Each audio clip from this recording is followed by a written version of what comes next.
Lijep pozdrav svima, evo nas u 11. posljednjoj video lekciji popisa za reprodukciju 10 stvari koje morate znati prije nego krenete proučavati povijest.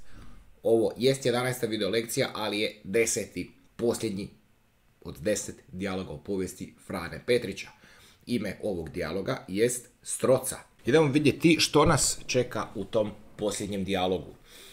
Skupila se momčadija, ima tu sad dosta sugovornika, skupilo se društvo staro. Imamo znači Strocija, Politija, nekog Sardinca, Petrića i Batistu Katanea. Raspravljat ćemo o dostojanstvu povijesti u ovom dijalogu, da vidimo što to zapravo dođe.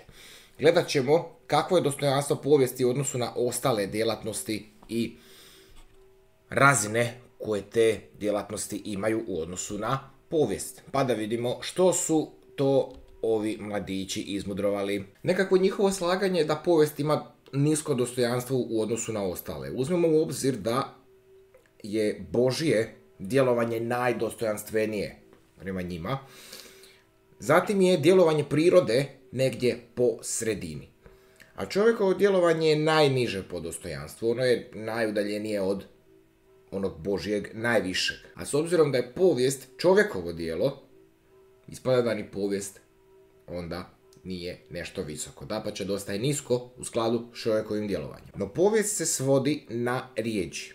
A od riječi se može iz ničega napraviti nešto ili od manjeg veće. Pa nije baš najnižeg dostojanstva, jer vi od neke manje vrijednosti činite veću vrijednost. To ipak treba biti malo na cijeni. Jer postoje slučajevi kad kažete zapravo manje od nečega. Reći manje od onog što jest je nedostatak. Postoji slučaj kad se ni od čega napravi mnogo.